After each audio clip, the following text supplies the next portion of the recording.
What up, fools? What's happening? This is Foolosophy With Marcus and Dan. Yeah, baby. That's both of us. We are continuing our dive into the grittier, darker side of professional wrestling. Yes. Where we combine two of our passions: Dan's love for true crime and scandals, and my love and nerdery for fucking pro wrestling. Yeah. Prolific nerdery. Yeah. I'm very impressed with your knowledge. I'm prolific wrestler. Everyone, I have a lot of friends who voice cracked like mine just did. Yeah. No, I have a lot of friends who like wrestling, and I'm excited to try to force them to listen to this podcast so they can hear your vast knowledge. It's impressive. It's it's weird. The weird thing is I do have an extensive knowledge, but now I have dived so deep in the nerdery of pro wrestling that I have met like my match like 10 times over, like several people. Oh yeah, well some of them. See, I guess it's not fair. Some of them have dabbled in the business, like it's like martial artists. They're like they've been refs and managers, and like some of them like are pro wrestlers and stuff like that. Oh, like actually in the business. Yeah, and I've been recruited. True story. Before we go into the whole backstory of Bruiser Brody, by the way, which is what this episode is. I actually did almost like a taped audition to be an announcer.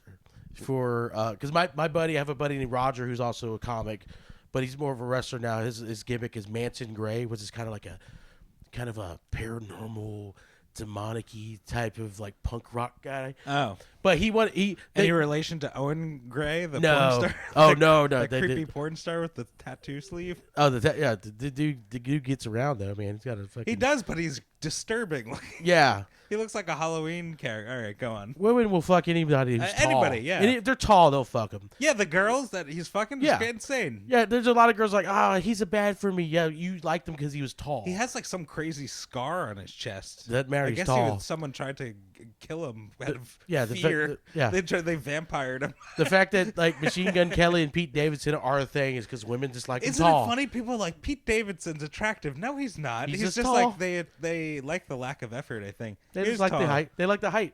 That's really, height. Is he tall? At the end, he's like 6'3", 6'4". I love it. It's just a couple of fat guys alone in a room talking about how Pete Davidson. No, if Pete Davidson, I would love to hang out with him. He seems fun. He's he's conventionally like not a good looking dude. But he's tall. Sometimes they'll be like what's his name?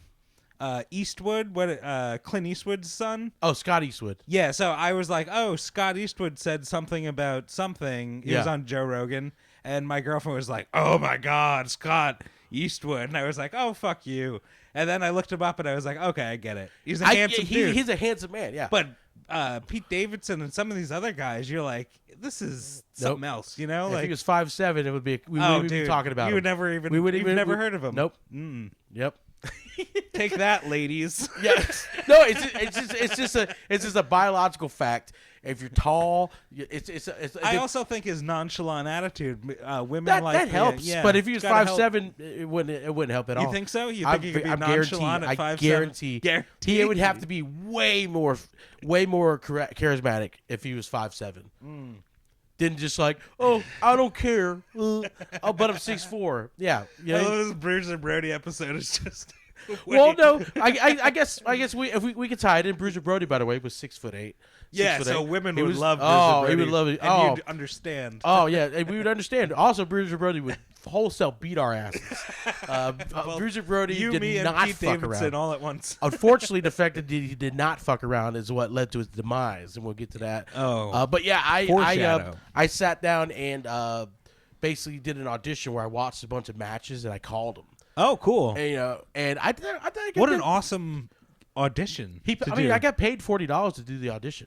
But they didn't. Even so, I mean, like, it's just a cool opopportunity. So what happened? They didn't go with me. They went with like a homegrown guy.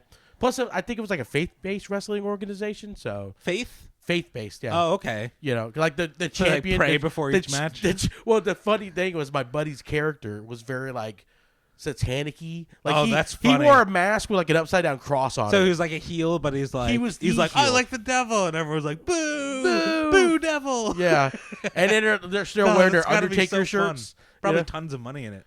I mean, it could be, but I think he's just getting back to rehab. He blew his ACL out in the match or something like that.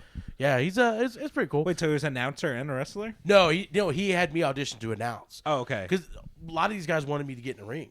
And I was like, really? I got stenosis, and my back looks like a jigsaw puzzle that's not finished. Yeah, so you don't want to risk like. Well, I would love to take lifelong I could probably pain. take a couple bumps where I get like punched and fall down or some shit. But I'm not gonna be able to take the power bombs. I don't know, man. I try to lie my way into a TV taping for Impact Wrestling. Yeah. There was a buddy of mine who's You tried to mass transit your way into a match? I essentially did. Really? Yes. Tell us. So a buddy of mine named Rex Bacchus, who since unfortunately has passed away from cancer, but he was while he was doing treatments, recovering from an injury or something like that, he was doing security work while also wrestling on the indie circuit. He was doing security work for Impact Wrestling, aka TNA. They were doing tapings at Universal Studios, and they needed a couple guys to do a segment where they take a bump from a guy named Moose. This Moose used to play in the NFL. He's like 6'5", 290 pounds. I feel like I know who you're talking about. Yeah, he's Moose, played football. Was he like on the Cowboys or something? Yeah, I think he played for the Cowboys or the Packers. I can't remember. I feel like okay. He wrestles. At the time he wrestled for Impact Wrestling, and they needed a couple guys to get roughed up by Moose. And I was like, all right, he's gonna throw me into like a thing or something. Cool.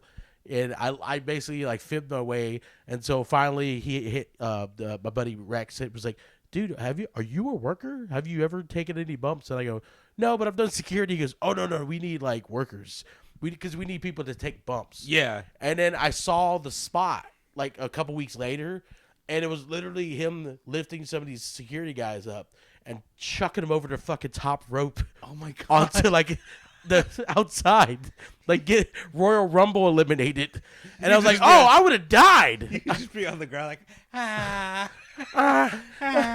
lived my dream, and like, I have stenosis. I can't feel my toes, but my mom saw me on TVs. It was. Oh yeah, I'm so glad, guys. I fibbed. I fibbed to you. Good callback to the mass transit incident, by the way. Yeah, dude. That's all I could offer is stuff we've already talked about. Yeah. So that's interesting, man. Yeah. I think that would be a really cool audition to do. Yeah. The announcing thing. It's probably a cool gig too, especially if you're into that. Yeah, so I've legit auditioned for to be an announcer. I try to lie my way to taking a bump, and God, I'm glad I didn't. A friend of mine did wrestling, like independent wrestling. Yeah, his name's Bob Hansen. He's a comic. He lives in San Diego, but he's also lived in New York. And he's a great comic, but he was also a local wrestler. So we used to go once in a while and watch. Like the local independent wrestling stuff. It's cool. It's super fun. There's one in Gainesville, Fest. There's a thing in Gainesville called Fest, and they do a lot of. It's like all punk bands. Oh, but they also do stand up and they also do wrestling. They have their own fest wrestling. Nice. And a lot of those wrestlers that have gone through fest wrestling. Wrestle for WWE, AEW, I've seen a lot of them. Yeah, I guess that's all connected. They probably scout all these smaller. And then also the parallels between like stand-up comics and wrestlers, or really anybody that does the road. It's like your start is the same. You travel great distance for no money, just for exposure, essentially. And maybe like gas money or like type of thing. And that's the grind. Everyone's grind is very similar until you get to a certain level. Then like it's completely different. Yeah, kind of. But even then, it's still similar. The travel's grueling. It's like you just have new worries. Like people who start getting booked for shows, then they just have to worry about ticket sales. Yeah, it becomes like I want to get in anywhere to be like, now how much am I selling? Yeah, I gotta sell out. I gotta do local radio. You do all that shit. Yeah, it's weird. I think I'm starting to transition to that a little bit. Like in my stand up, where like I did Austin, and I was like I didn't shake hands and meet people and build my fan base. I was like, oh, who am I?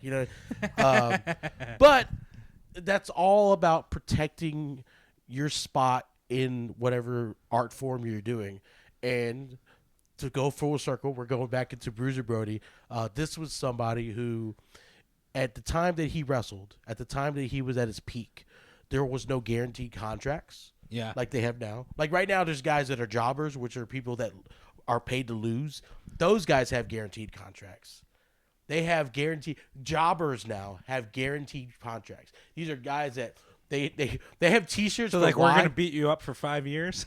Yeah, they have a guaranteed contract to get. Which I guess is great. It's a fantastic. That's probably a dream come true for a lot of people. You know, that would be two of the most prolific. It's like becoming a paid regular. Two of the most prolific jobbers in the history of wrestling. There's a guy named Barry Horowitz, super Jewish, super. I mean, the dude used to wear the Star David on his trunks. Yeah, I remember. Oh, you remember? Okay. I remember Barry Horowitz. He used to do the little pat on the back. Yeah, the pat on the back, and he had the Jew curls. It was great. It was fantastic. Talking about pat on the back. Talking about representation, like it was. Yeah. He was just like just like a jubilant ass kicker, but just super Jewy. I liked it because they didn't give him some gimmick where he's like counting money or some bullshit race. Because they did that with WWF. WWF was known for doing like cartoonish they represented the culture, but also the most cartoonish racist form. Right. Barry Horowitz was jobbing his ass off, wearing the Star David, like Iron Sheik. And, it's all like No, but Barry Horowitz, he just man. wore the Star David, but they didn't make him come out and like give dreidels to kids or shit like that. You know, that was fantastic. But the most prolific was Steve Lombardi, aka the Brooklyn Brawler. Oh yeah. He was a guy who wore tore up jeans shirts. He could work, but he just didn't have a good look. But he's the only jobber in the WWF WWE Hall of Fame. Yeah, he has his own action figure. All that stuff. He's the only jobber. The only jobber in the Hall of Fame. Yeah, there was other guys. Yeah, honestly, I think so. Like, there's other guys whose careers dwindled, but at one point they were like mid carders or low key stars at one point. Yeah. But Steve Lombardi never made it. He never made it to the mid card. Steve Lombardi was a jobber his whole fucking career, but he jobbed to everybody, and he made everybody look fantastic. And so he's in the Hall of Fame. He has an action figure. It's insane. But someone who didn't job or did not like the job was Bruiser Brody. Bruiser Brody, he was a star in the time, and there was no guaranteed contracts. So those what guys, year were we talking? Like what years are we talking? We're talking the 70s. 70s. We're talking the 80s. Okay. So he was a star of the 70s, and like he wrestled anyone that was a star in the 80s. He probably wrestled. The only people I can't think of like looking at who he wrestled, who feuded with or whatever. I didn't see Hogan. I don't think he feuded with Hogan. Hogan was very good at protecting his spot. So if you have an established star like Bruiser Brody, who was a star of the 70s going into the 80s, Hogan didn't really hit his prominence until the mid 80s. Yeah. So Hogan, if he's looking out for himself, he's not wanting to wrestle Bruiser Brody. I mean, it will draw good money, but he won't win. Or they'll do the finish. The finish is where like our predetermined ending to the match. Yeah. The finish, like for example, when guys want to protect themselves, they don't want to lose. They don't want a job. They don't want to stare at the lights is what they called it. They would come up with a finish that protected them, but also made them lose. So, like, Bruiser Brody wouldn't get pinned or submitted or any of that shit. His finishes were always, like, disqualification or no contest, where, like, the time limit ran out or he hit just somebody. To give the allure of, like, you can't pin this guy. guy. Right, okay. Yeah, and so, and there was a lot of guys like that. You never got me down. Yeah. Raging Bull. Yeah, what was it? What was that? Raging Bull. I never went down. That's my De Niro. But that's dead on. That's dead to rights. Yeah. Because one of the most prolific wrestlers in that era also was Bruno Sammartino. Bruno Sammartino was also known for not jobbing to people. He refused to lose to anybody that he felt he could beat in a real fight. Oh wow, what a great rule! And I feel like that should be how wrestling's run. Well, see, but here's the thing: is when you destroy kayfabe, yeah, you destroy that. Now we know. The smoke and mirrors have been shown. Right. So now it's like, come on, we already know it's fake. Come on, just do your fucking. I want to see. Like, I'm tired of seeing like two juggernauts just like arm bar and then like punch. We know that punch is not real. So then that's when when you broke down kayfabe, when the steroid scandal and the screw job and all this stuff like that, that's when these flippy guys started taking over. The flippy guys took over. That's true. It was more exciting to watch. Yeah. Because it was only exciting watching the Bruisers go at it. DMX. Huh? Not DMX. Who is the I don't remember DMX ever wrestling. No, what was the New World Order or whatever? Who said suck it? Oh, DX. DX, okay. DX. Yeah. They had an extra letter. Yeah. That was like we need to suck it. Attitude error, like when people started jumping. I feel like it got like more like grandiose, like. Well, it was weird. Like the 80s, 70s, and 80s was like big guys. Yeah, big guys. Then headlocks, arm bars. Then people were like questioning it. One body slam. Steroid scandal. Then that's when guys like Shawn Michaels and Bret Hart became champion. Smaller guys who could fucking go and they made it look good. Yeah, it was exciting. They're doing moonsaults and shit. You know what I mean? And like smaller guys took over. Then the Attitude Era came, and then that's when they started doing more hardcore stuff again. Or the ECW, stuff like that. So Bruiser Brody was at the height of realism in wrestling. Yeah. Like him and Bruno Sammartino had the same stance. They're like, I'm not losing to this guy. And that's unfortunately with Bruiser Brody, that led to his death. Okay. That led to his death. And we'll get to that. We're going to do a quote real quick from Bruiser Brody. Yeah. It's a fantastic quote. It's a long one, but I think I'm just going to read the top part of it. Well, I'll just read the whole thing. Kids ought to see violence. As much of it as possible. It'll give them street sense. He goes, the best example for kids I ever saw was in Canada a long time ago. Tarzan Tyler, a wrestler, was beating up some pretty boy, and the guy's 12-year-old brother ran into the ring to save him. Tyler body slammed the kid to teach him a lesson. Don't get involved in anything you ain't tough enough to control. I like that last part. Yeah. Don't get involved in anything you're not tough enough to control. So basically, a pro wrestler body slammed the 12-year-old. That's the other part that comes to mind. Yeah. The 12-year-old. I wonder how he did. Little known fact, I'm Tarzan Taylor. I body slammed the 12-year-old at Regency Square Mall. No, but like a pro wrestler's body slamming a 12-year-old. You think he just shattered? Yeah. He just... What I love about it is like a bag of jelly. Yeah, and see that's another thing is that probably actually happened. Yeah, you will never know because there was no internet. Yeah, it's just like they just drag them off. The best thing you could hope for instant proof of it is like someone had a Polaroid camera. Yeah, it just got this kid mid shatter. Like, but yeah, so like that's the quote. And he's the picture of him. He looks intense. He has intense. Yeah, it's Charles Manson. Yeah, Charles if he drank Manson. More milk. Yeah, he looks like if Manson was made into a pro wrestler. Yeah, dude. His eyes. He has like. This is what he looked like. Yeah, he looks like. I might send you that picture. Maybe put it on the Instagram. Yeah. Yeah, that's like. Look at the Viking look. He's like, he looks like someone who is capable of killing someone.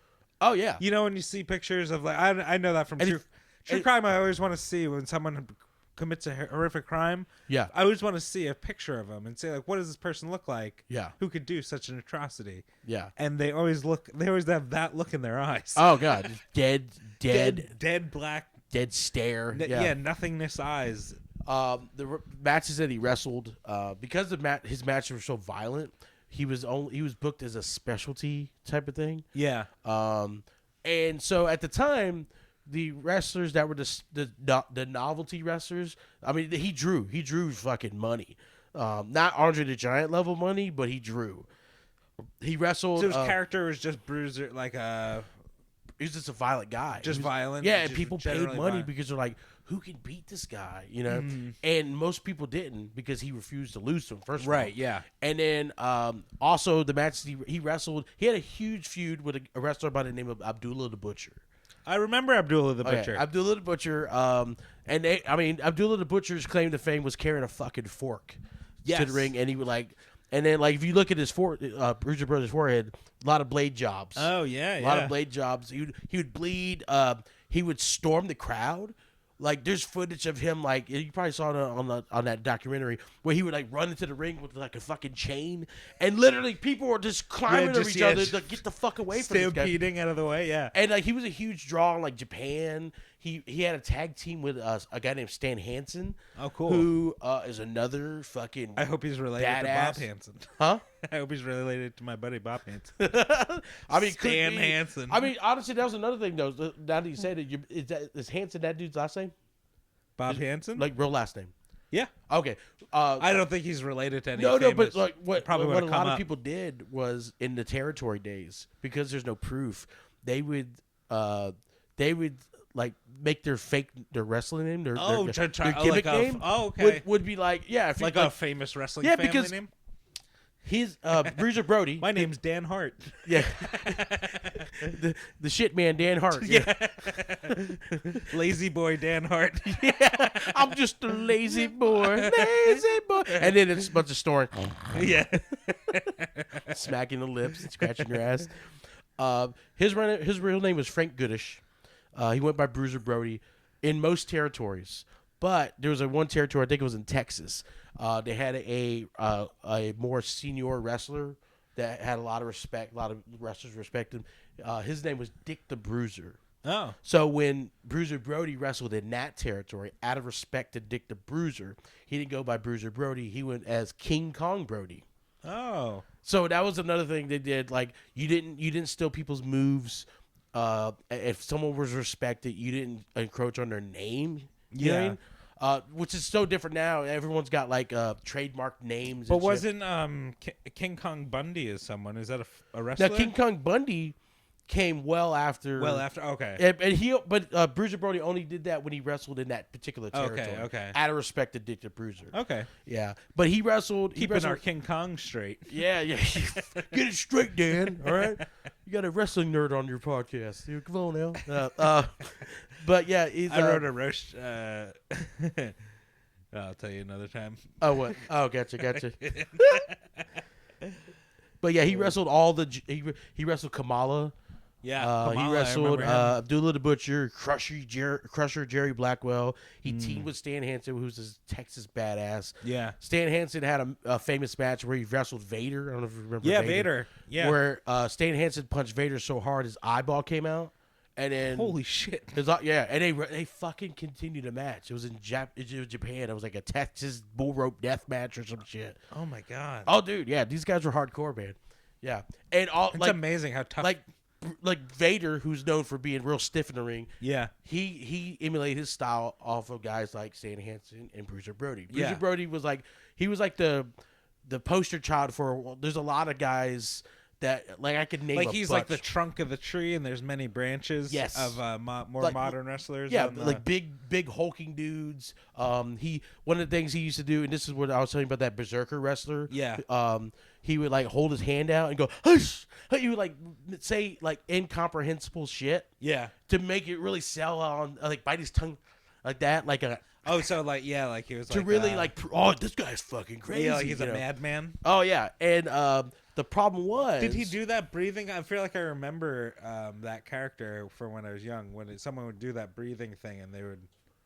But maybe it was Ultimate Warrior or someone. I mean, Ultimate Warrior probably was influenced by him. Yeah, they all like he really influenced those guys, those type of guys. Yeah, all the future badasses. God, it really is like comedy. Like it's like someone who's like such a influence. You see like the comedy children of that. You know, like Dave Attell or Mitch Hedberg. You know? They have like so many.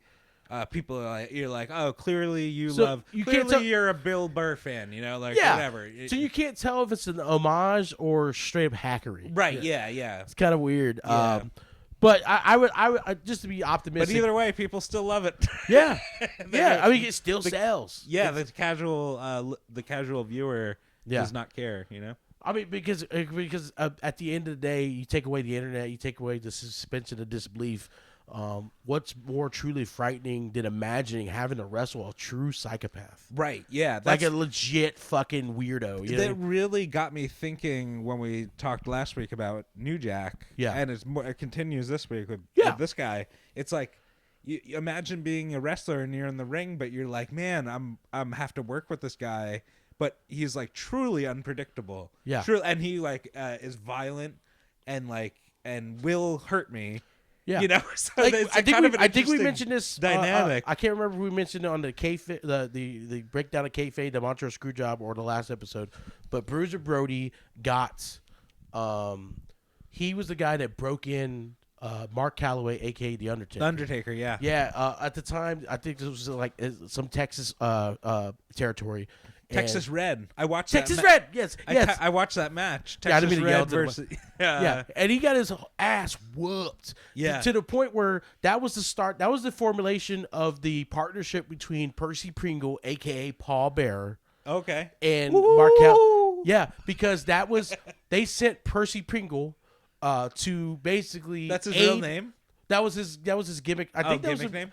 I don't think that was his real name, but that was his gimmick name in that territory and throughout most of the 80s outside of WWF. Yeah, okay. Was Percy Pringle. So they sent Percy Pringle out to the ring basically just to help that kid out, help that kid back is what they said. Okay. Because they needed to break him in, let show him the ropes. Yeah. We're gonna have Frank go out there and fucking show him the ropes, and he got his ass whooped, and then he helped, Mark Texas Red back to the dressing room, and that was the start of the relationship between Percy Pringle, aka Paul Bearer, and the Mark Calloway, aka the Undertaker. Like, there's a lot of like parallels and like perpendicular roads that cross with Bruiser Brody. We should do a Venn diagram sometime. Oh yeah, it would be unbelievable. It'd be unbelievable. But one of the overlying things is he had a history of just kind of doing business for himself. Mm-hmm. Now it made sense considering his character and considering the time frame and the no guarantee contract. Yeah. But it literally ended up costing him life because he refused to sell to smaller wrestlers. Okay. If you were a smaller guy, he refused to sell to you, and one of those guys was a guy named Jose Gonzalez. Okay. Jose Gonzalez went by Invader 1. He was part of a tag team called the Invaders. Pretty simple. Was the other guy Invader 3? No, Invader. No. Yeah, they couldn't count either. Yeah, but they went by the Invaders. They were actually a tag team in the WWF in the early '80s. Okay. To about '84, and then they were Puerto Rican. So they went to Puerto Rico, wrestled there for I think it's like UCW, and it was ran by Carlos Colon, and like Jose Gonzalez had his hand in the business and stuff like that. Mm-hmm. But during a match, Bruiser Brody refused to sell, which is refused to like let's say you punch me and I react to the punch. Yeah. When you refuse to sell, that means you're punching me and kicking me, and I'm pretending like it didn't happen. Right. And that's very disrespectful. It's all pinch and no ouch, they say. Yes. All pinch and no ouch, and he refused to sell, and then proceeded to beat wholesale ass of Jose Gonzalez. Oh. Beat the shit out of this guy. Roughed him real up? punches. Yeah. Real punches. He was known for that. Even if he was losing a match, he's like, I'm going to get my offense in. He's some sneak a few in. Yeah. and He which is Gypsy ironic. him. Which is ironic because the Puerto Rican wrestlers were known for that. Like Stone Cold has told on several podcasts, wrestling Puerto Rican wrestlers, like even when they know they're jobbing, they're like, no, I'm going to get some offense in. It's not going to be a complete squash match. You know what I mean? And so the irony, that pride, they got pride. Yeah. So the irony of this guy holding this grudge, about that, but he got his ass whooped, and I think the wrestler that overheard him was what's going on? No, you're good. Oh, the wrestler that overheard him was a guy who was kind of a jobber in the mid '80s, a guy named Special Delivery Jones. Overheard Jose Gonzalez says, "I'm going to kill that man." Oh, yeah. So, so like a legitimate threat, like and this was like in the '70s. Yeah, when this happened, like late '70s or some shit like that. So then Bruiser, he travels all over the world. He's a huge star in Japan. Very feared. Yeah. He was very popular, right? Yeah, very popular. But now, mind you, he was born in like '46. Okay. He played basketball in college. He played football in college. I think he did like semi-pro basketball at one point. Yeah. And so He had a now, cult in California. Then on top of that, he's wrestling in the late 70s and 80s. And I've taken a bump in a ring built in the 80s. Uh-huh. Those are way more unforgiving than the modern rings. Uh-huh. So the toll. So now, mind you, now at this point, it's mid 80s going into towards the end of the 80s.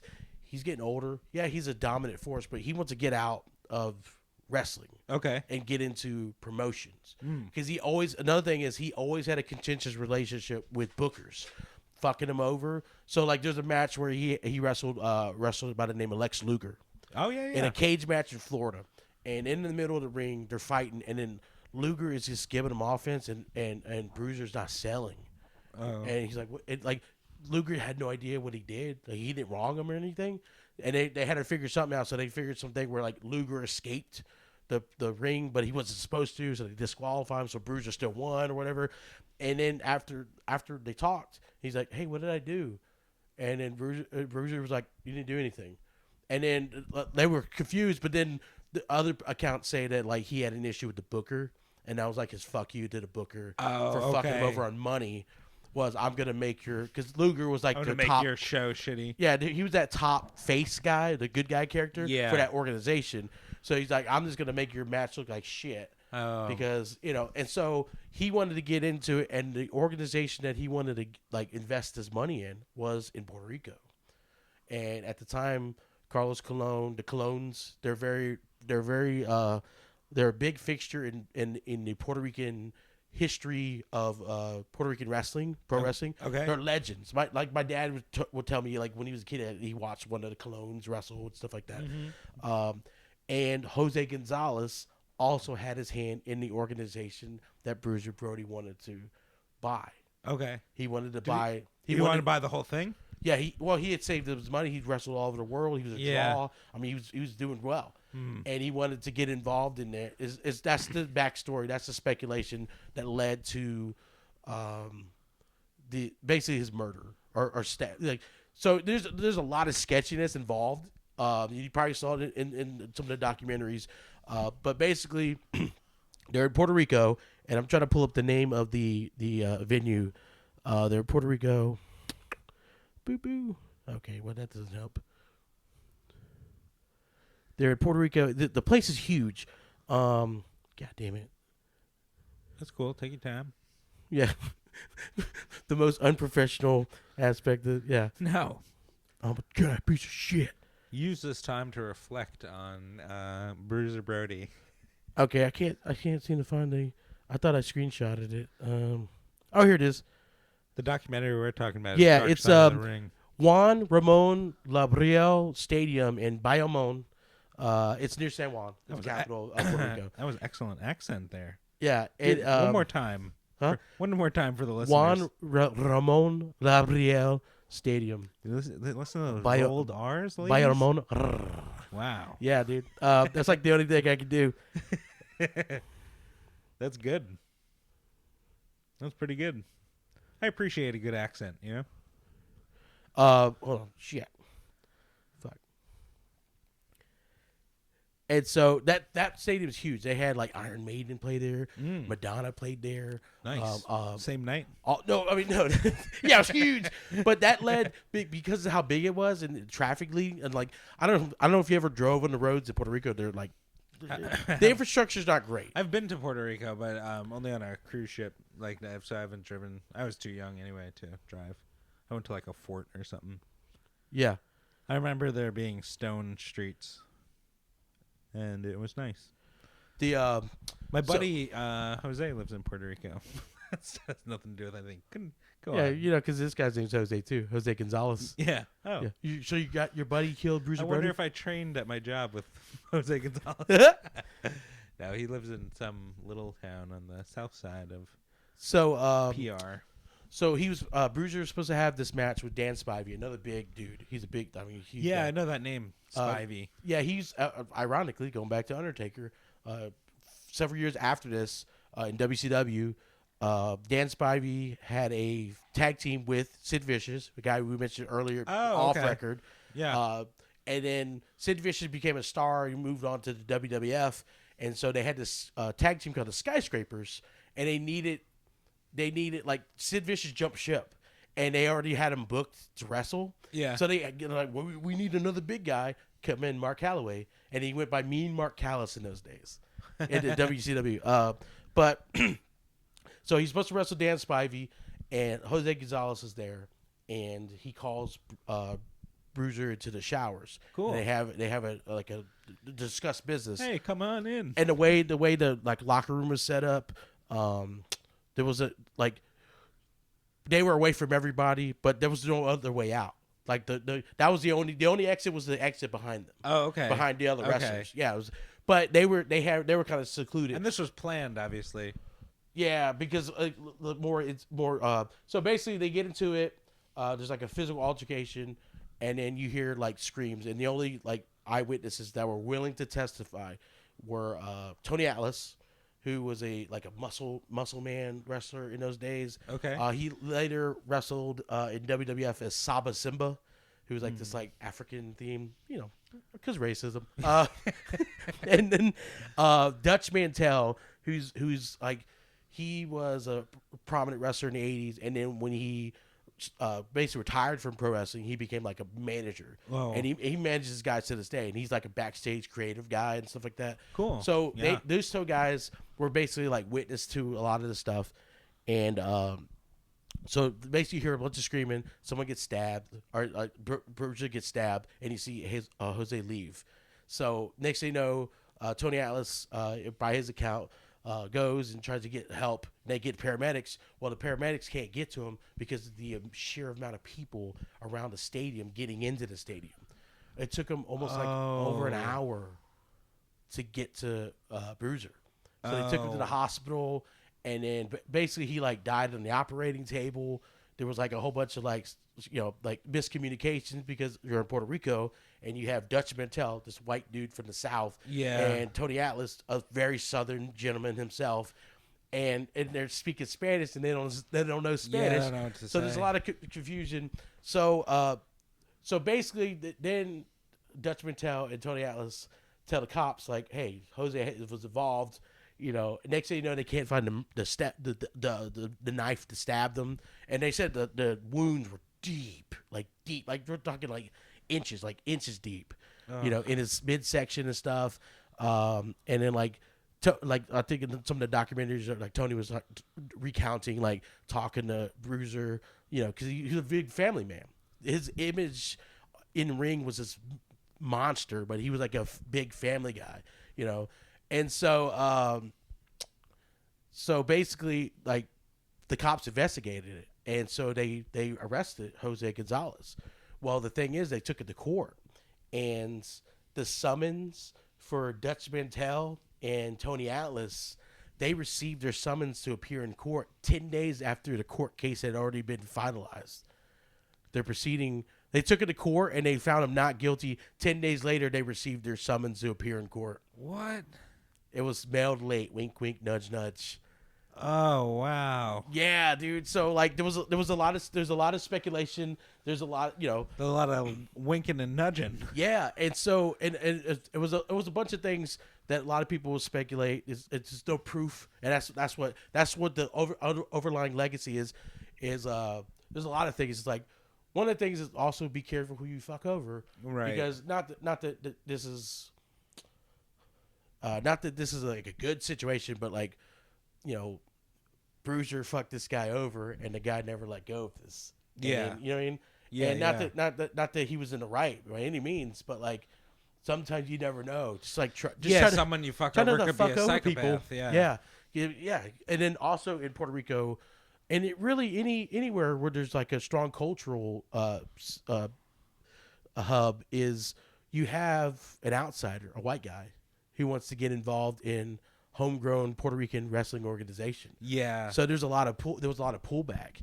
And also Bruiser was known for doing business with himself, which is why he had that beef with Jose in the first place. Yeah. And then so he knew they also knew that let's say you we have a comedy club here and I'm just booking my buddies, and this other more established comic comes in, is like, I'm gonna buy the club, but your buddies are fucked. They're not ever gonna work here. Yeah. I'm only gonna bring all these guys in.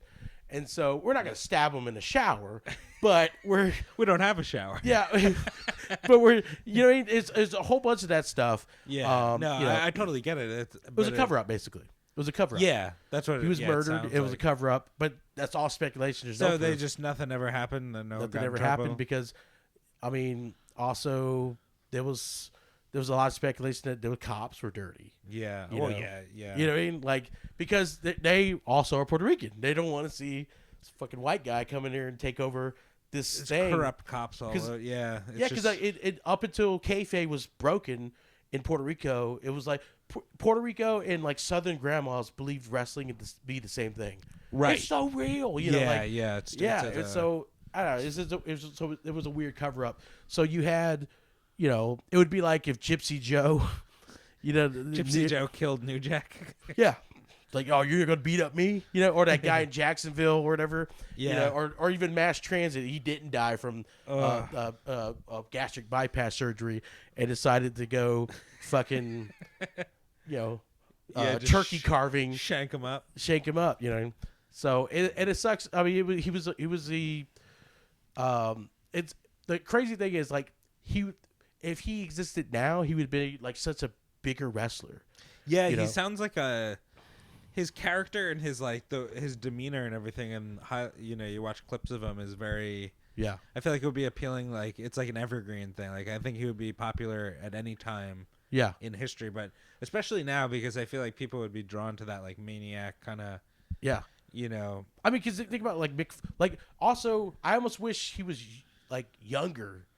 To some extent, and then got the wrestle. Yeah, it would have been cool to fight him versus like Mankind. Yeah, like Mick Foley, or even like fight Terry Funk, or even fight Undertaker when Undertaker was more established. Yeah, like that would draw, or even just fighting these guys who like he probably roughed up when they were coming up, but then like fight him again when they're both a draw. That type of thing.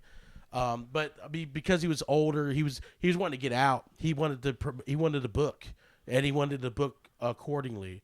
But that was his dream. That was his nest egg. That was his 401k. Was like he wanted to get involved. But unfortunately, he wanted to get involved in an organization with someone he had previously fucked over, and so it's such a terrible thing.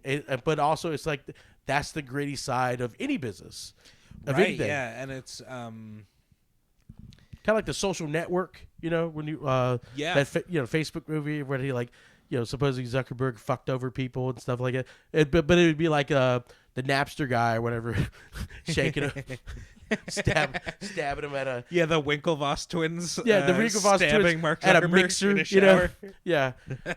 We were doing Molly, and he went ham on a broken bong. It's just... I love one of my buddies looks just like one of the other guys that gets fucked over. The guy that walks across where he realizes he's out of the company.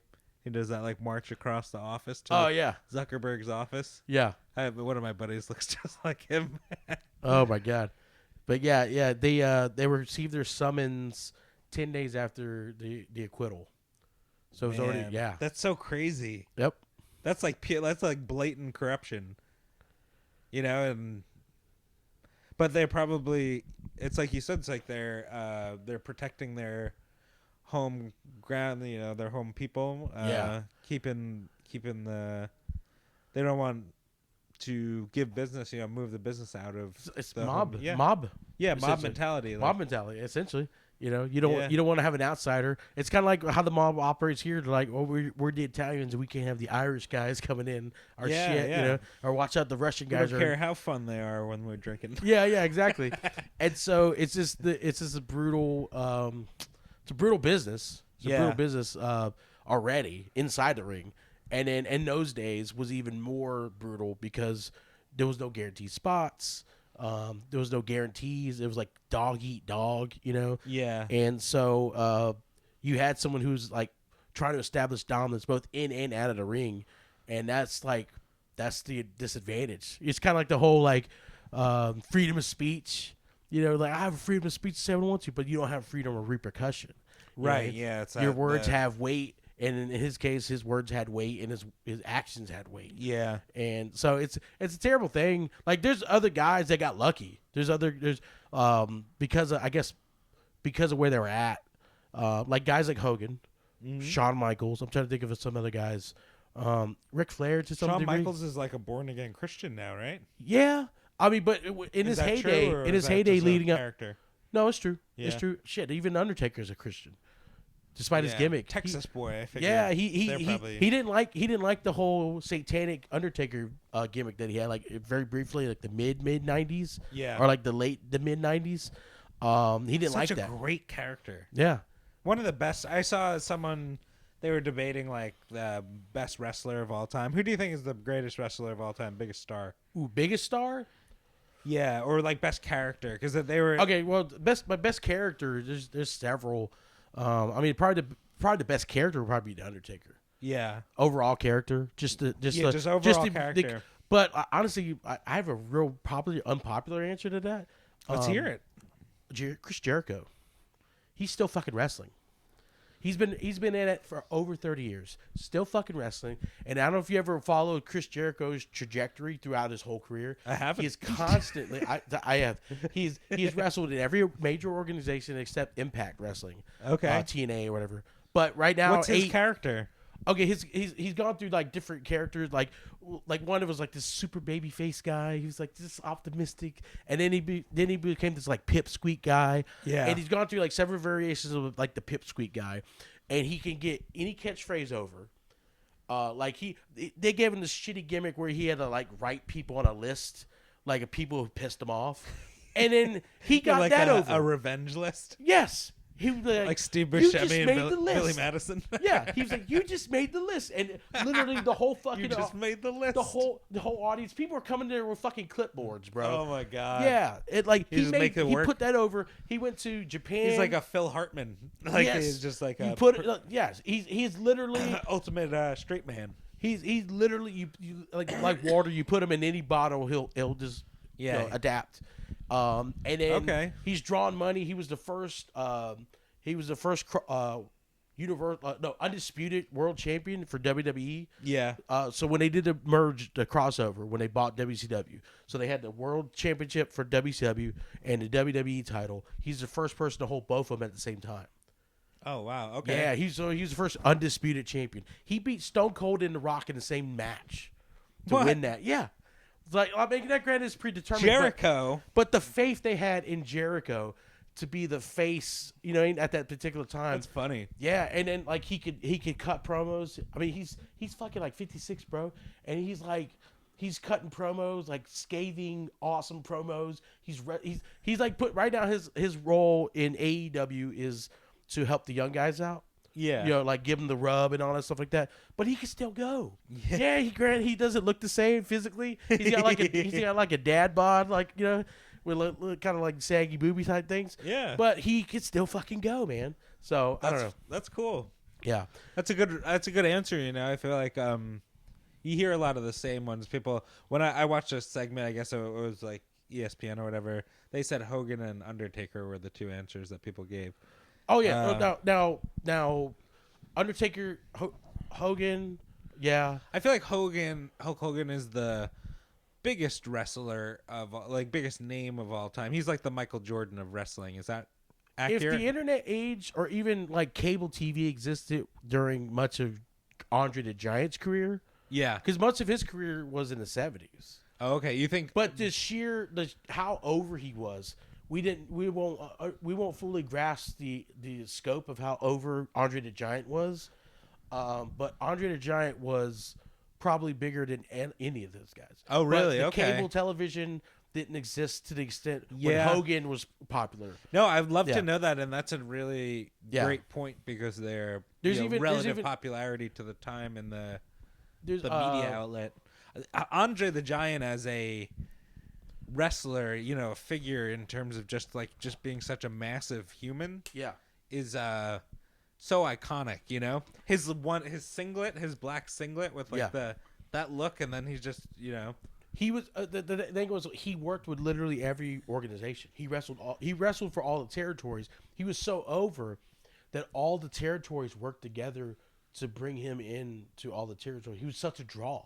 Yeah. But we will never know the scope of how big he was in terms of popularity, because at his peak, internet, cable, closed circuit television didn't even exist in those days. Yeah. To some extent. So we'll never know. But like, if that existed, I would say Andre. Okay. Because of just the sheer scope of how big he was. Mm-hmm. Because like we saw Andre in the 80s after back surgeries. Yeah. So he was smaller. At WrestleMania 3, when he's staring down Hogan, he's only like 6'11", 6'10". He was legit like over 7 foot when at the height of his career. Yeah. So like we'll never know. But like as far as like you're right. As far as like the cable age, the internet age, honestly, probably Stone Cold. Stone Cold hasn't wrestled since 2003, I think. He's done movies. He hasn't stepped foot in a ring, other than like guest appearances. But to this day, if you have a room, a stadium full of people, and you hit that glass breaks, that fucking place will erupt. So they literally created So they created this like it was a clusterfuck, man. They won it. What's the concept of the Brawl for All? The Brawl for All was like literally a legit boxing match. Okay, and like, it was within WWE. Yeah. And so it was literally put together just so they would.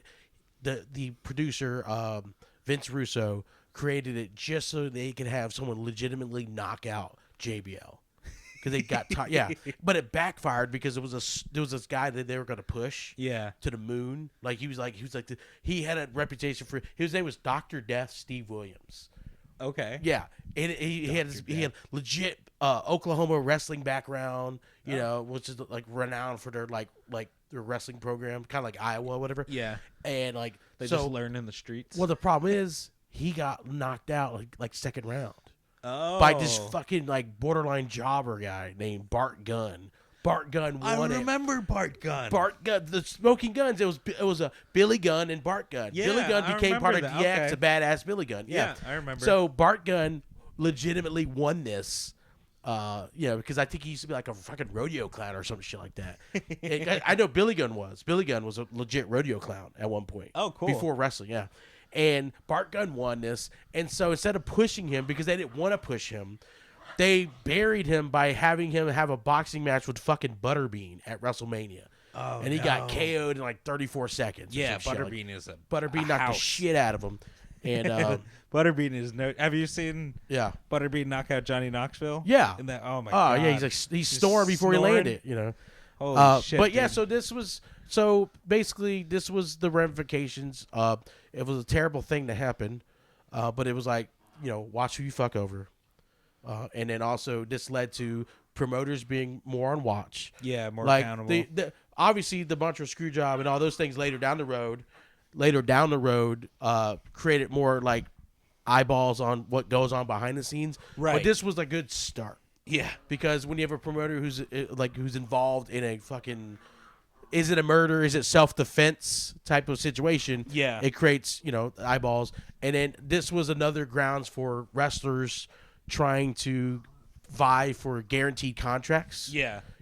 Because you have a big star in Bruiser Brody who was so disgruntled that he wanted to get into business himself because he was tired of promoters. Yeah, that's unfortunately the person he tried to get involved with was someone he fucked over along the way, and that's what unfortunately was his demise. Man. Yeah. That's why. Yeah, that's it is an interesting early event in this whole kind of background of wrestling. Yeah, and you definitely see the ripple effect through. Yeah, other stuff. The butterfly collar effect. Yeah, yeah. It's and that's how we wrapped up this very morbid episode. Yeah, and it's gonna get worse. It's gonna get worse. So much worse. We're gonna get in some heavier shit than this. Yeah. Surprisingly, but yeah, that's the dark side of the thing that we all loved as kids. Yeah. What you gonna do when true crime runs wild on you? Yeah. And on that note, that's been this Foolosophy episode on Bruiser Brody. Brody. Not sure what we're gonna talk about next as far as the episodes go. It's a surprise. There's a couple angles. We'll surprise ourselves. So far, every episode is kind of tied into one another. Yeah, it's so been we'll figure been out something. tethered. Like that. Yeah. The little mystery board with the string. Yeah, like that meme with Charlie Day, kind of like that. Pepe Sylvia. Yeah, Yeah. So, but that's it. That's been this episode. Yeah. If you like it, if you have any suggestions, if you're listening, if you have any suggestions where you may want us to talk about next, please, by all means, let us know. Let us know. Talk on the comment on the Instagram. Yeah. And like and subscribe. Tell a friend. Hell yeah, dude. We got a couple listeners. Yeah. Yeah, you guys a couple likes or whatever. But yeah, man. And that's been this episode. I'm Marcus Crespo. And I'm Dan Venti. And remember, it's cool to be fool.